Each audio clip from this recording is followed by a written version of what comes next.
Situé au milieu d'un triangle Pontivy-Lorient-Vannes, Pluvigné compte 7543 habitants.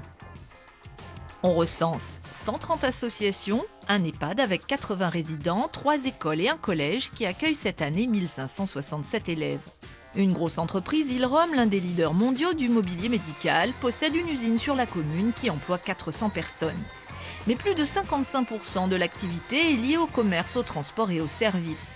Pluvigné compte notamment 2 supermarchés et un magasin de bricolage qui pourraient déménager pour s'implanter sur une nouvelle zone d'activité au sud de la ville.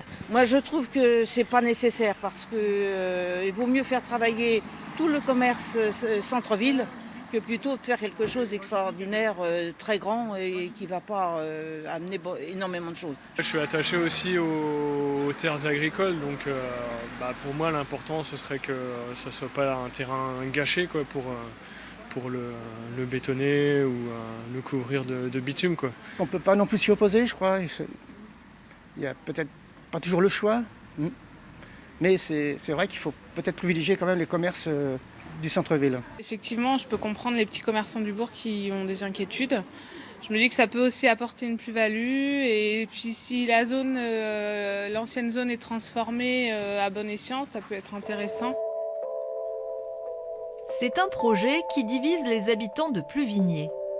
Faut-il créer un pôle commercial sur cette prairie de 10 hectares ? Terre Océan, c'est son nom, pourrait accueillir 3 grandes enseignes déjà présentes dans la commune et une galerie marchande avec une dizaine de commerces. C'est le propriétaire de ce supermarché qui porte le projet car il souhaite s'agrandir. Le but c'était d'éviter l'évasion commerciale qu'on a sur la commune parce qu'il y en a beaucoup. Et puis surtout de faire en sorte que les 3 grosses entités commerciales se mettent sur le même foncier en fait. Et d'apporter des commerces complémentaires qu'il n'y a pas sur la commune. Carl Saint-James promet aussi 15 emplois en CDI.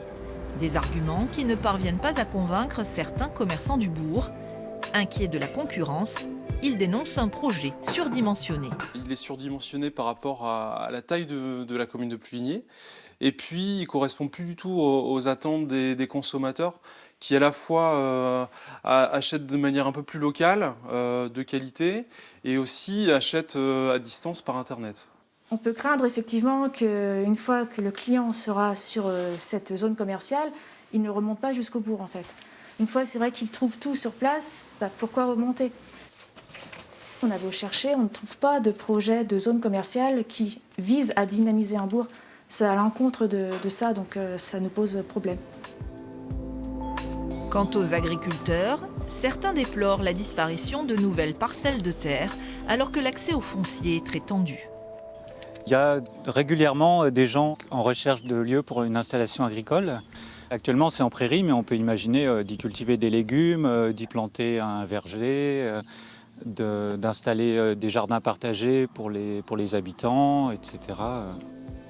Des habitants, des commerçants et des agriculteurs qui se sont donc constitués en association pour tenter de faire barrage à ce projet dont ils ne veulent pas. Il y a une pétition qui a obtenu plus de 1500 signatures d'une grande majorité de Pluvinois qui circulent pour montrer aussi qu'il y a des gens qui nous soutiennent et qui pensent que ce projet en effet n'a plus lieu d'être aujourd'hui. L'association a aussi déposé plusieurs recours relatifs à la protection de l'environnement. Et là, vous avez la zone humide de l'autre côté. Voilà.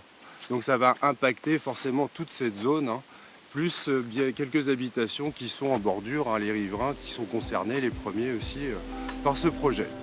Enfin, elle mise sur le moratoire gouvernemental qui prévoit le gel de nouvelles zones commerciales pour lutter contre l'artificialisation des sols. Le juge saisi, il va baigner dans ce contexte réglementaire qui est très favorable à la limitation de la consommation de terres agricoles et naturelles. Et ce projet, à mon sens, il est vraiment antinomique avec cette trajectoire législative et réglementaire. De son côté, la municipalité de Pluvigné, favorable au projet, espère implanter en lieu et place de l'actuel Super U, un EHPAD et un cinéma. Bonjour Gérard Pillet, alors vous êtes conseiller municipal ici à Pluvigné, vous avez été maire pendant 6 ans, donc ce projet de pôle commercial, vous le connaissez bien, vous l'avez soutenu. Ça répondait véritablement à un besoin de la commune ?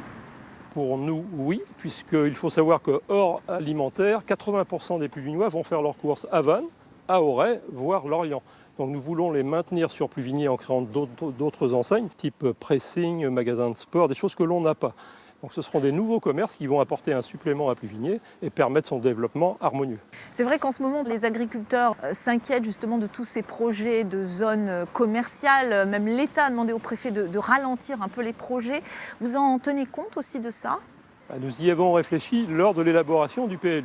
Donc le PLU a été adopté en 2016. Et dans le cadre de ce PLU, nous avons supprimé 131 hectares de terres urbanisables que nous avons remis en agricole. Donc nous avons quand même largement compensé cette perte, effectivement. Alors ceci étant, il y a des recours qui ont été déposés par l'association Paré. Ils concernent essentiellement l'environnement, les espèces protégées, la protection des zones humides, l'écoulement des eaux ou les risques d'inondation. Ce sont des craintes justifiées selon vous ? Pour moi, non, puisque le porteur de projet a entamé toutes les démarches en ce qui concerne l'impact environnemental, la loi sur l'eau, tout ce qui touche à l'assainissement. Le réseau principal d'assainissement de Pluvigné passe juste derrière ce site. Donc très sincèrement, je ne vois pas quels seront les problèmes éventuels. Si la justice donne raison toutefois aux opposants ? Écoutez, nous la respecterons bien évidemment. Il y aura du bâti, quoi qu'il en soit. Il y aura du bâti. Nous allons pas revenir puisque quelqu'un a acheté ça au prix du bâti. Il serait indélicat et incorrect de notre part de le remettre en agricole, sachant que le prix de l'agricole à Pluvigné est de 50 centimes et le prix de l'achat, je pense ce qu'a dû payer le porteur de projet, c'est de l'ordre de 25 à 30 euros.